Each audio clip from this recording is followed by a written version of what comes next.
নমস্কার ভিউয়ার্স, বীরগুলোর পক্ষ থেকে আপনাদের স্বাগত।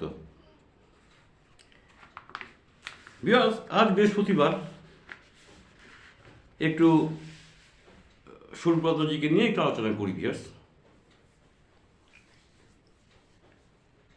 আমি তো কিছু পাওয়ার আশায় কিছু বলি না ভিউয়ার্স,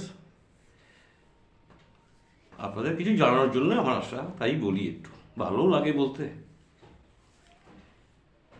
ভিউয়ার্স, গত মঙ্গলবার দিন আমি যখন সেটা পাঠ করেছি না, যারা দেখেনি দেখবেন, শিহরণ জেগে যাবে শরীরে। বা মনের কি কথা! আমি কিন্তু কিছু নিতে আসিনি, দিতে এসেছি। উফ, অপূর্ব! আপনারা দয়া করে গত মঙ্গলবারে বা উনির এই অখণ্ড বাণীটা শুনবেন ভিউয়ার্স। আমি দিতে এসেছি, নিতে আসিনি। এখান থেকে তো বিশাল শিক্ষা নেওয়া উচিত আমাদের প্রত্যেকের। যাই হোক, আজকে একটু চিঠি ভিউয়ার্স আপনাদের শোনাই। আমাদের কোনো এক গুরু বোনকে উনি চিঠি লিখেছেন। কত আর বলবো ভিউয়ার্স, আর কত আর আপনাদের সঙ্গে শেয়ার করব, মানে ভাবতেই যেন আমার কেমন লাগছে যে আপনি কোথায় আমরা আছি আর উনি কোথায় ছিলেন। ওনার ওই পায়ের একটা কেনো আঙ্গুলের যোগ্যতা আমাদের নেই, তবু তাকে নিয়ে একটু আলোচনা করি। একজন আমাদের গুরু বোনকে চিঠি লিখেছেন, সে বহুদিন আগেকার চিঠি, আজকের তো নয়। পুপুনকি আশ্রম, 17ই ফাল্গুন 1334 সাল। ভাবুন বিরাজ, প্রায় 100 বছর আগেকার চিঠি, প্রায় 100 বছর। পরম কল্যাণীয় সু মা, আজ তুমি আমার আবার পড়ছি। মা, আজ তুমি সংসারে শত গুরুতর পেশনে পিষ্ট হইয়া নিজেকে একটা সামান্য নারী বলিয়া মনে করিতে পারো, কিন্তু তোমারই ভেতরে এক অসামান্য মহামানবী ঘুমাইয়া রহিয়াছে। সেই মহামানবী যেদিন জাগিবে মা, তোমার ক্ষীণকণ্ঠ বজ্র গর্জনকেও তুচ্ছ করিয়া ভৈরব নিনাদে হুঙ্কার করিয়া উঠিবে। সেদিন তোমার দৃষ্টি বিশ্ব ব্রহ্মাণ্ডের সকল পাপ, সকল তাপ, সকল নীচতা ও সকল জঘন্যতাকে রুদ্রাগ্নিতে দগ্ধ করিবে। সেদিন তোমার দুর্বল বাহু কটাক্ষের মধ্যে সকল মিথ্যাকে ছিন্ন শির করিয়া দেবে।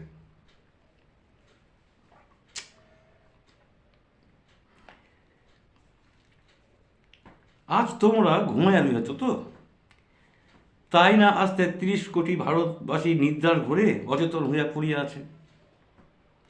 তাই না আজ তাহারা গৌরবদীপ্ত অতীত আর পৌরুষদীপ্ত ভবিষ্যৎ বিস্মিত হইয়া ঘোরতর তামসিকতার ভজনা করিতেছে? তাই না আজ গৃহে গিয়ে মিথ্যা রচনা আর অমঙ্গলের আরতি? তাই না আজ হৃদয়ে হৃদয়ে পাপের বন্যা প্রবাহিত আর পশুত্বের হিল্লোল সুমিলিত? তাই না আমরা চক্ষু থাকিতেও অন্ধ, কর্ণ থাকিতেও বধির, জিহ্বা থাকিতেও বোবা, বুদ্ধি থাকিতেও বোকা, শক্তি থাকিতেও দুর্বল, ভীরু কাপুরুষ? বিরাজ মিলাবেন এখনকার সঙ্গে এই চিঠিটা মিলাবেন। আজ তোমাদেরকে জাগিতে হইবে এবং প্রজ্ঞার দৃষ্টির অমোঘ স্পর্শে মৃতপ্রায় সন্তানের দলকে নিজের পায়ে দাঁড়াইবার ক্ষমতা দিতে হইবে। তোমরাই আজ ভারতবর্ষের নবযুগের প্রসববৃত্তি, তোমরাই আজ আমাদের পুনর্জন্মের জগৎধাত্রী। তোমাদিওকে আজ শিক্ষার বলে, সাধনার বলে, সত্যের বলে এবং সাহসের বলে জননীর অপ্রতিদ্বন্দ্বী অধিকার গ্রহণ করিতে হইবে। এবং যে শিক্ষা দুর্বল মেরুদণ্ডকে সবল করে, সেই শিক্ষা যে সাধনা মায়ার জগতে সত্যের প্রতিষ্ঠা করে, সেই সাধনা যে সত্য দেশ কাল পাত্রে শত বৈচিত্র্যের মধ্য দিয়াও নিজের পূর্ণতা ও পবিত্রতা রক্ষা করে, সেই সত্য এবং যে সাহস আখির পলকে জাতীয় ইতিহাসের কলঙ্কার রাশিতে সমূলে ধ্বংসসাৎ করে, সেই সাহস সন্তানের জাতির মধ্যে সংক্রামিত করিয়া দিতে হইবে। বোনমাদের বলছি, শুনছেন চিঠি?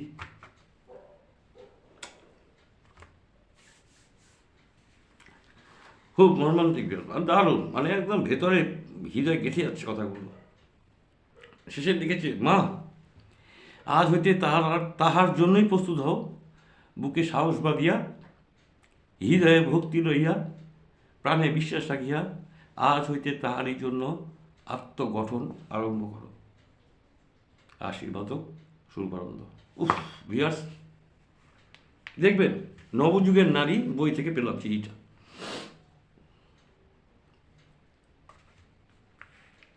আর 100 বছর আগের চিঠি ভিউয়ার্স, আর এখনকার দেখুন সব আজকের পরিবেশের, আমাদের সমাজের পরিবেশের সঙ্গে একটু অ্যাডজাস্ট করার চেষ্টা করুন, দেখুন একদম হু মিলে যাবে যে আমরা সব অন্ধ হয়ে বসে আছি।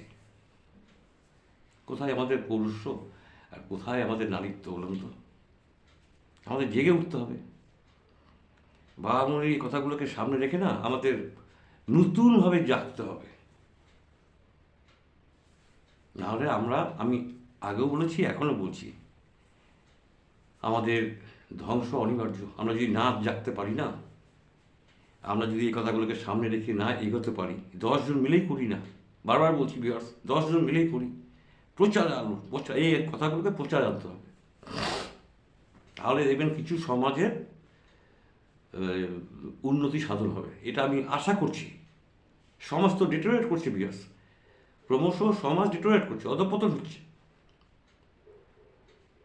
7 বছরের একটা বালিকাকে একজন 60 বছরের বৃদ্ধ ধর্ষণ করছে, এর শুনতে পাচ্ছি, জানতে পারছি, বিচার হচ্ছে না, সঠিক বিচার পাচ্ছে না।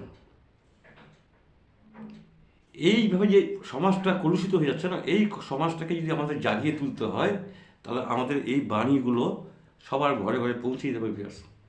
আপনারা কী ভাবছেন জানি না, আমার চিন্তা ভাবনা তাই হচ্ছে। আমি আপনাদের কাছে কিছু নিতে আসিনি ভিউয়ার্স, দিতে এসেছি। বাবা মনির কথাগুলি আপনাদের কাছে দিয়ে যাব। সবাই ভালো থাকবেন। বাবা মনির চরণে শতকোটি প্রণাম। আপনাদের আমি বুক ভরা ভালোবাসা জানাই। আবার আগামী বৃহস্পতিবার বাবা মনির কোনো একটা টপিক নিয়ে আলোচনা হবে। আজকের মতো গুড বাই।